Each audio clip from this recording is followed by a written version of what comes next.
নমস্কার, এই সময় লাইভে আপনাদের স্বাগত। আমি প্রীতম দে, আমার সঙ্গে রিক্তম রয়েছে। আমরা ময়দান থেকে আবহাওয়ার পূর্বাভাস দিচ্ছি আপনাদের। আবহাওয়ার আপডেট, লেটেস্ট আপডেট যেগুলো রয়েছে সেগুলো। দুটি ঘূর্ণাবর্ত রয়েছে। এই ঘূর্ণাবর্তের ফলে মৌসুমি বায়ু সক্রিয় হয়েছে ইতিমধ্যেই। গতকাল থেকেই যে বৃষ্টি শুরু হয়েছে, দুটি ঘূর্ণাবর্ত থাকার ফলে প্রচুর জলীয় বাষ্প ঢুকছে এবং এটা বর্ষাকাল, মাথায় রাখতেই হবে। মৌসুমি বায়ু সক্রিয় হওয়ার জন্য যা যা পরিবেশ দরকার, যা যা পরিস্থিতি দরকার, সেই পরিস্থিতি অনুকূল হয়েছে। তার ফলে বৃষ্টি শুরু হয়েছে। গত রাতে আমরা যেটা দেখতে পাচ্ছি, রাত 4টে নাগাদ, ভোর 4টে নাগাদ আলিপুর আবহাওয়া দপ্তর থেকে যে সতর্কবার্তা দেওয়া হয়েছে, হলুদ সতর্কবার্তা দেওয়া হয়েছিল, সেটা উত্তরবঙ্গ, দক্ষিণবঙ্গের সমস্ত জায়গা জুড়ে, বিস্তীর্ণ অঞ্চল জুড়ে বৃষ্টির পূর্বাভাস দেওয়া হয়েছিল, হলুদ সতর্কতা দেওয়া হয়েছিল। সেই অনুযায়ী সারা রাত বৃষ্টি হয়েছে। এই জেলাগুলির মধ্যে ছিল আলিপুরদুয়ার, বীরভূম, কোচবিহার, জলপাইগুড়ি, পূর্ব বর্ধমান, পূর্ব মেদিনীপুর, হুগলি, ঝাড়গ্রাম, কলকাতা, নদিয়া, উত্তর দিনাজপুর, দক্ষিণ দিনাজপুর, পশ্চিম মেদিনীপুর। এই সমস্ত জায়গা, প্রায় বলতে পারেন গোটা পশ্চিমবঙ্গের ম্যাপটাই হলুদ রঙে ভরে গিয়েছিল। হলুদ সতর্কতা ভোরবেলায় দেওয়া হয়েছিল, সেই অনুযায়ী বৃষ্টি হয়েছে। ভোরের দিকে যে বৃষ্টি হয়েছে, সেই থেকে বৃষ্টি হয়েছে। ফলে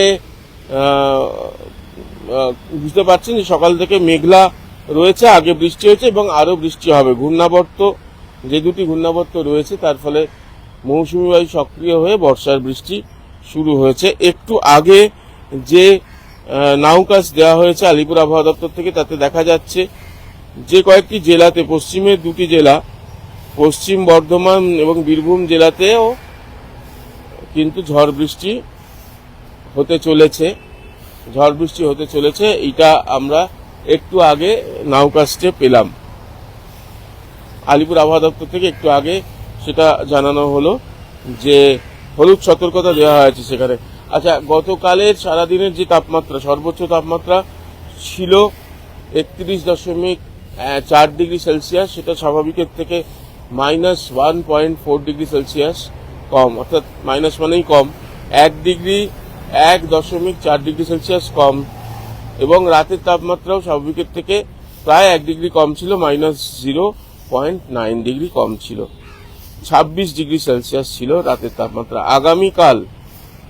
আগামী 24 ঘন্টাতেও সর্বোচ্চ তাপমাত্রা আরো কম থাকবে। বুঝতে পারছেন, তার মানে আরো বৃষ্টি আসছে। বৃষ্টির পরিমাণ বাড়বে, বই কমবে না। তার কারণ ঘূর্ণাবর্ত রয়েছে, যেটা বলছিলাম। এই ঘূর্ণাবর্ত থাকার কারণে একটি নয়, দুটি ঘূর্ণাবর্তের যে প্রভাব, সেই প্রভাবে মৌসুমি বায়ু সক্রিয় এবং তার ফলে এই বৃষ্টি হচ্ছে। ভারী বৃষ্টির সম্ভাবনা থাকছেই এবং ফলে সর্বোচ্চ তাপমাত্রা, দিনের তাপমাত্রাও কম থাকবে আগামী 24 ঘন্টা এবং রাতের তাপমাত্রাও কম থাকবে, যা ছিল তার থেকে কম, 25 ডিগ্রি সেলসিয়াসের আশেপাশে। আর সকালে সর্বোচ্চ তাপমাত্রা 30 ডিগ্রি সেলসিয়াসের আশেপাশে থাকবে। গতকাল বৃষ্টিটা ভালোই হয়েছে, 55.4 মিলিমিটার বৃষ্টি হয়েছে।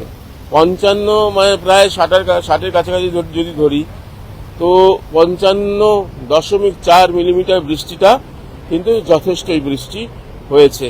এরপরেও বৃষ্টি বাড়বে এবং ভারী বৃষ্টির সম্ভাবনা থাকছে গোটা পশ্চিমবঙ্গতেও, দক্ষিণবঙ্গে তো বটেই, কলকাতা সহ তার আশেপাশের জেলাতেও ভালো বৃষ্টির সম্ভাবনা থাকছে। আলিপুর আবহাওয়া দপ্তর থেকে এই পূর্বাভাস দেওয়া হচ্ছে। এখন এই পর্যন্তই আবহাওয়া আপডেট।